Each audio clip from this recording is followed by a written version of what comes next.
Hello everyone, welcome to this video lecture of Irrigation Engineering. This is Sukamal Ghosh, Assistant Professor, Civil Engineering Department, Greater Kolkata College of Engineering and Management, JAS Group. In our last lecture, we have discussed the detailed design procedure of unlined alluvial canal based on Lacy's regime theory. Now in this particular video, we are going to solve a design problem using Lacy's regime theory. Apart from that, we will also discuss the limitations or drawbacks of Lacy's regime theory, and we will compare the Lacy's regime theory and the Kennedy's silt theory. So this is our design problem which has asked to design an irrigation channel using Lacy's theory to carry a discharge of 50 cumecs. Okay. Also the problem has asked to consider the value of silt factor as 1.1. Okay. So let me write what are the data given. See, we have the value of discharge, right? So discharge Q is equals to 50 cumecs, means meter cube per second, right? And apart from that, we have also the value of silt factor, that is F, which is equal to 1.1. Okay, so we have the values of discharge and the silt factor. Okay, now using these two values, we need to design an irrigation channel based on Lacy's regime theory. So if you recall, in our last lecture we had discussed about the various steps involved to design a channel using Lacy's regime theory. Okay, so what was our first step? If you recall, our first step was we need to calculate the value of silt factor, that is F, right, using this formula, that is 1.76 square root of D. Okay, but if you consider this particular problem, in this problem the value of silt factor is already given, right? So the step number 1 has already completed by the problem itself.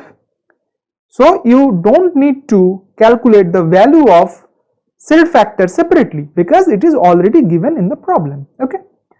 Now what was our second step? If you recall our last lecture, we have discussed that in our second step we need to calculate the velocity using this formula, that is Q into F square divided by 140 whole to the power 1 by 6, right? So if you put the value of Q and F, we know Q is equals to 50 cumecs and F is equals to 1.1. Okay, so put the value in this equation.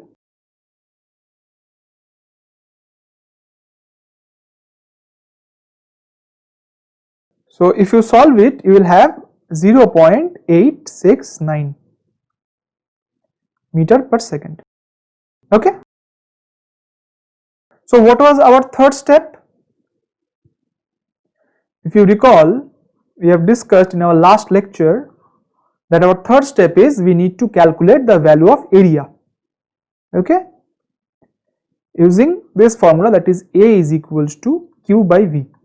Okay, we know that discharge Q is equals to A means area into velocity. From this equation you will have A equal to Q by V. So let me put the values. We know the value of Q is 50, it is given, see, and the value of V we have just calculated in our step 2, that is 0.869, right? So let me put all the values, 50 and it is 0.869. So if you solve it, you will have 56.3 meter square. Okay, so now we have completed our step 3. What was our step 4? If you recall, we have discussed that in our step 4 we need to calculate the weighted perimeter using the formula which is given by Lacey, that is 4.75 square root of Q, that is discharge. Okay, so if you put the value of Q in this equation, you will have 50, and if you solve it, you will have 33.56 meter. Okay, now, so what was our step 5? If you recall, we had discussed in our last lecture that in step 5 we need to select a cross section for the channel which we have to design, right?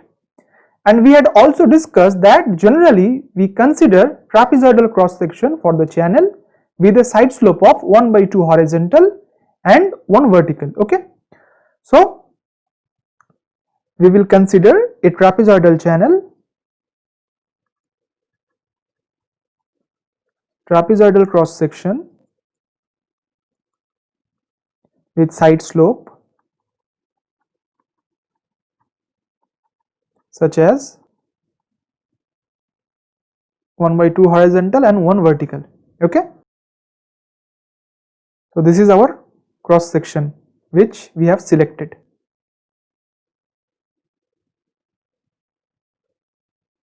The bed width is B, the height is Y, and the side slope is 1/2 horizontal and 1 vertical. Okay, and since the side slope is 1/2 horizontal and 1 vertical, then if this height is Y, then this width is Y/2.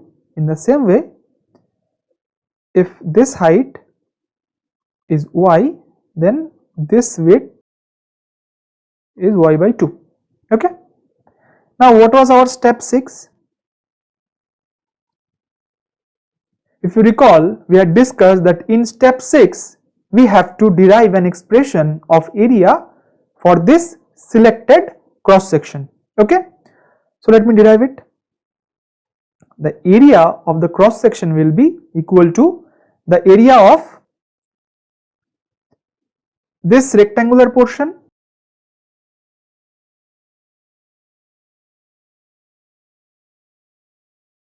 plus this triangular portion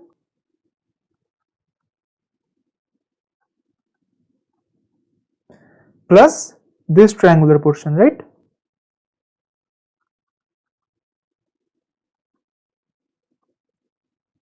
Okay,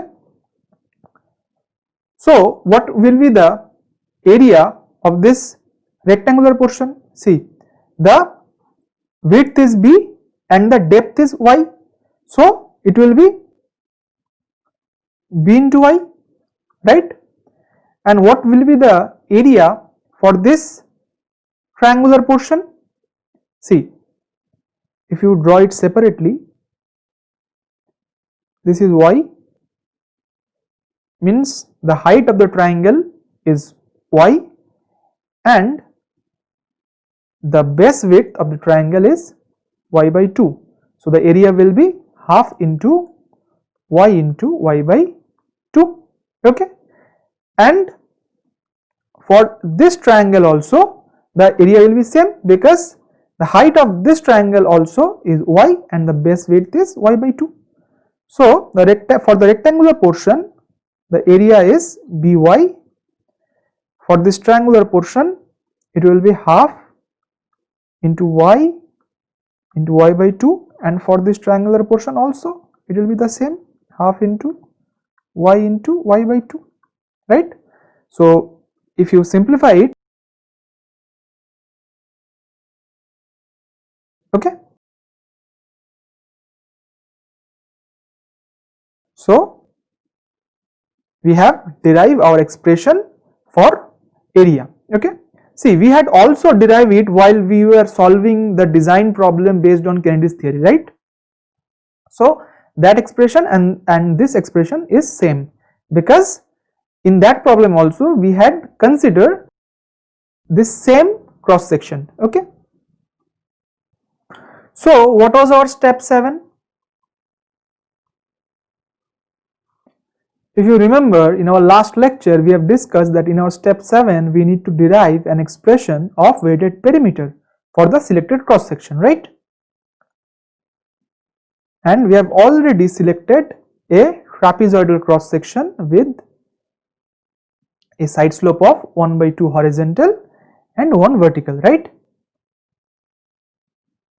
1/2 horizontal and 1 vertical, and the bed width is B and the depth of the channel is Y.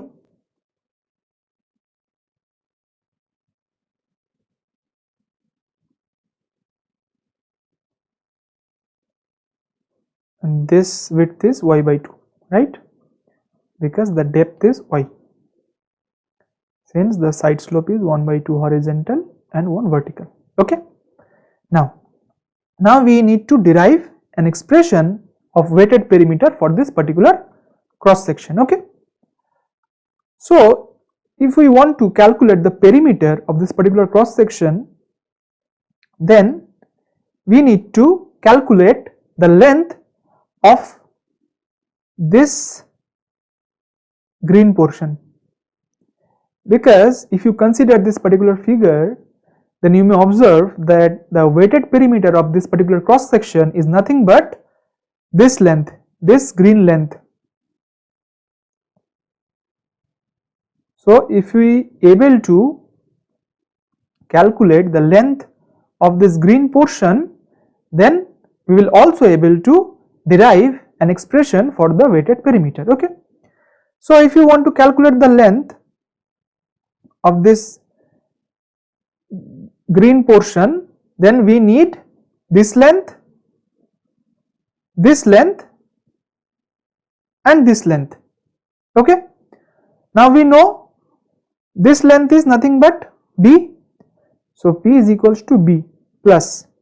How can we now calculate the length of this portion?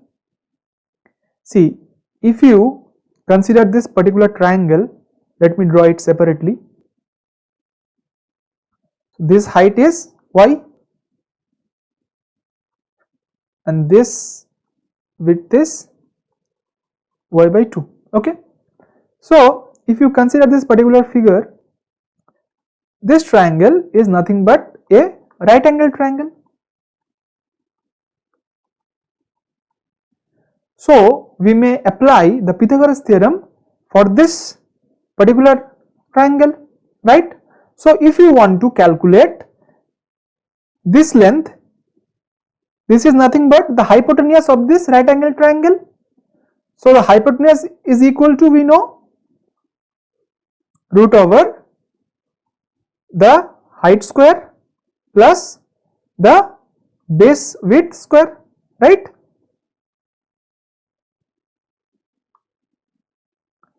Okay.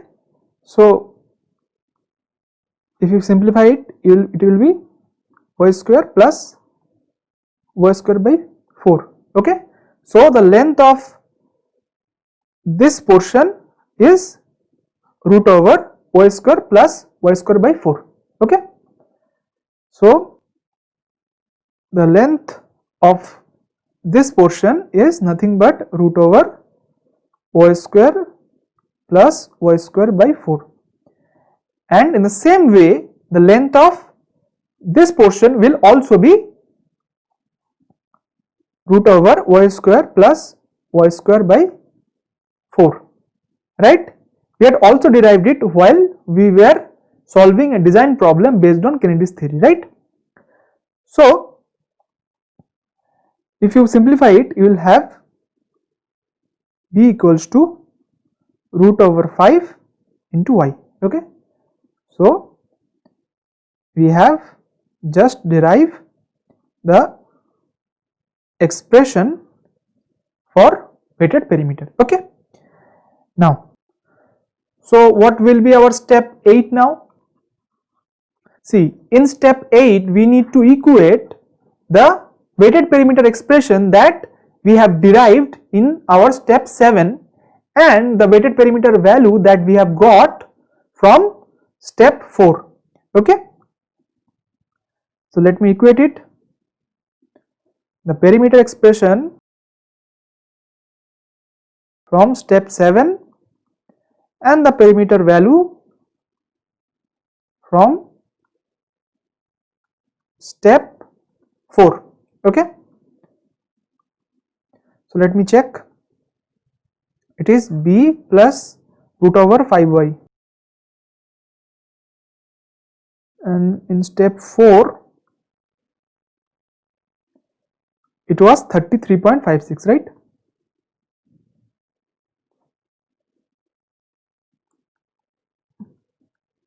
So if you simplify it, you will have b is equals to 33.56 minus 2.24 y.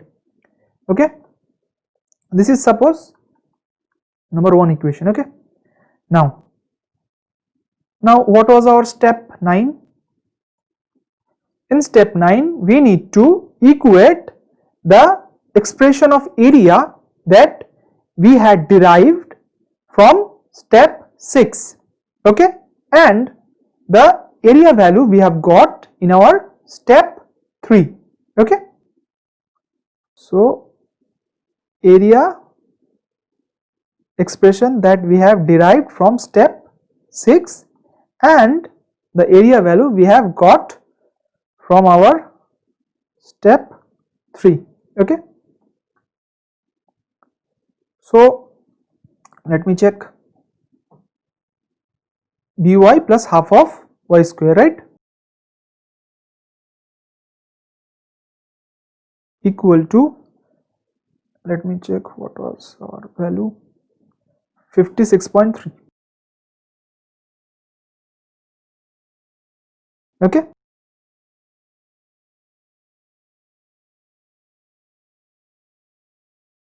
this is the value of b from equation 1.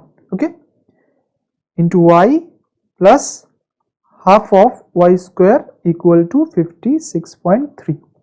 Okay, now if you simplify it, you will have y square minus 19.3 y plus 32.4 is equal to 0. Okay, now if you solve this equation, you will have y is equal to 19.3 plus minus root over 372 minus 129.6 divided by 2. Okay, so if you solve it and if you neglect this minus sign, then you will have 1.65 meter.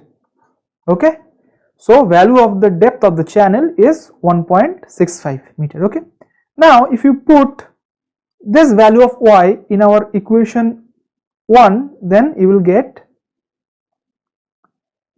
b is equal to 33.56 minus, let me check, 2.24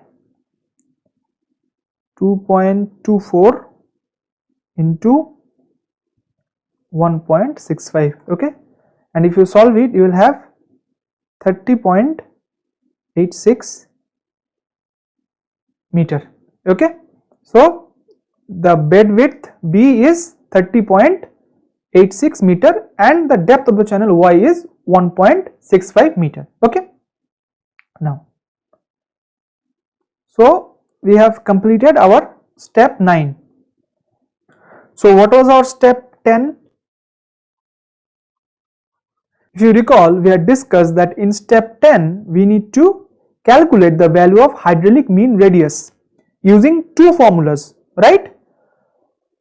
One is R is equals to A by P and the second one is R is equals to 5 by 2 V square by F.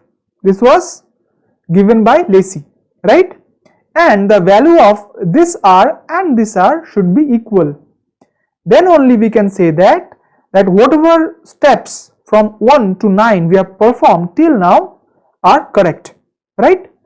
So let me put the value.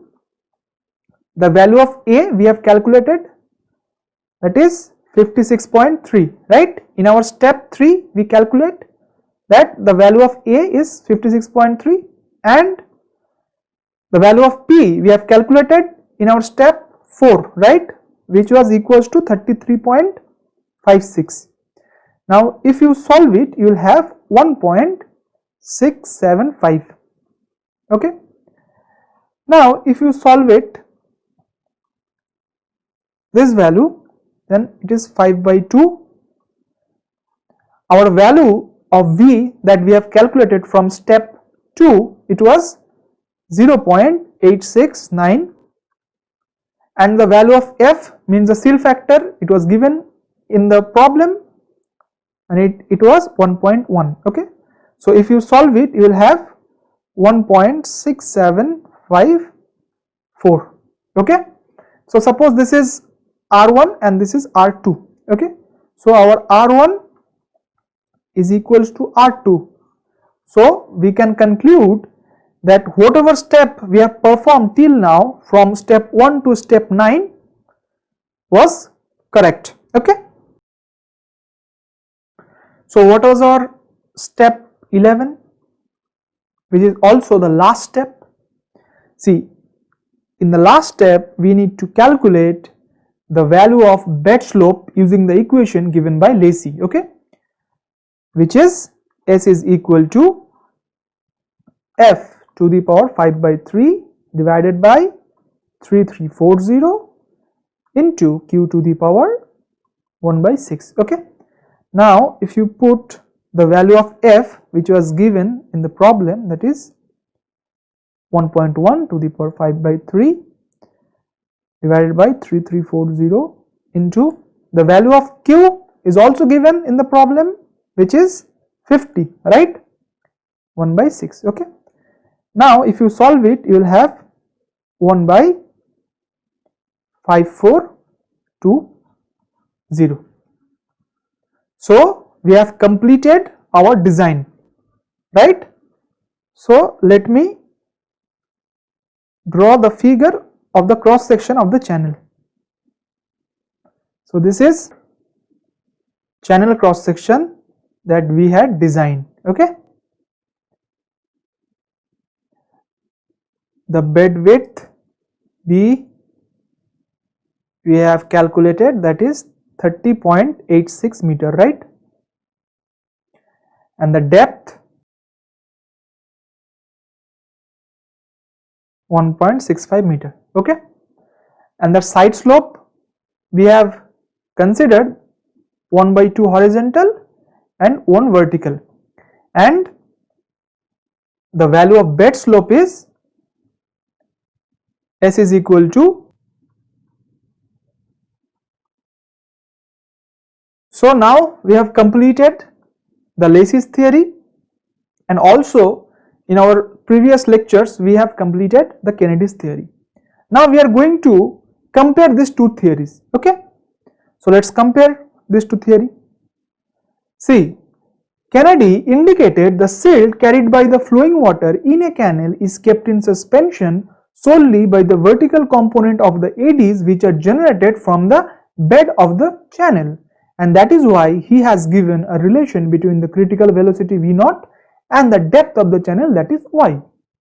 On the other hand, Lacy concluded the silt carried by the flowing water in a canal is kept in suspension by the vertical component of the eddies which are generated from the bed of the channel as well as from the side of the channel. It means Lacy observed the silt carried by the water in a canal is kept in suspension by the vertical component of the eddies which are generated throughout the perimeter of the channel, and that is why he has given a relation between the mean velocity V and the hydraulic mean radius, that is R. This hydraulic mean radius is a function of perimeter P. That is why we can say the Lacy has given a relation between mean velocity and the weighted perimeter, because he observed that the silt which is kept in suspension It is due to the eddies generated throughout the perimeter. Now, Kennedy hasn't developed his own equation to calculate the mean velocity. He recommended to use the Kutter's equation or the Manning's equation to determine the mean velocity. But Lacey developed his own equation to calculate the mean velocity. Okay. Now, Kennedy hasn't given any equation to determine the bed slope, but Lacey developed his own equation to determine the bed slope. Okay. Now, Kennedy did not mention anything about the shape of the channel, but Lacey indicated that the true regime channel has a semi-elliptical shape. Okay. Actually, Kennedy in his theory haven't mentioned any shape of the channel section, but Lacey indicated that a true regime channel has a semi-elliptical shape. Okay. Now, last but not the least, the Kennedy's theory to design a channel involves trial and error, and that is why it is very time consuming. But on the other hand, the Lacey's theory to design a channel is a direct method. Okay, it is not involves trial and error. You need to just put the value of various parameters into his equation and you will get all the parameters, right? So it is a less time consuming. Okay, and apart from that, Kennedy introduced the critical velocity ratio m. Okay, let me write it here. Kennedy introduced the factor m, which is known as critical velocity ratio, to make his equation applicable for all the different grades of soil. On the other hand, Lacey introduced silt factor f, okay, to make his equation applicable to channel for different grades of soil. Okay, so these are the basic comparison between the Kennedy's theory and the Lacey's theory. Okay, now we are going to discuss about what are the various limitations of Lacey's regime theory. Though Lacey's theory is comparatively better to Kennedy's theory, still Lacey's theory have certain limitations. The characteristics of regime channel are not precisely defined in Lacey's theory. It means in his theory, Lacey hasn't defined what should be the characteristics of a regime channel. Now, the true regime condition defined by Lacey are only theoretical. It means the conditions given by Lacey for the true regime is not possible in practical condition or situation. They may be true theoretically, but in practice these conditions are not possible.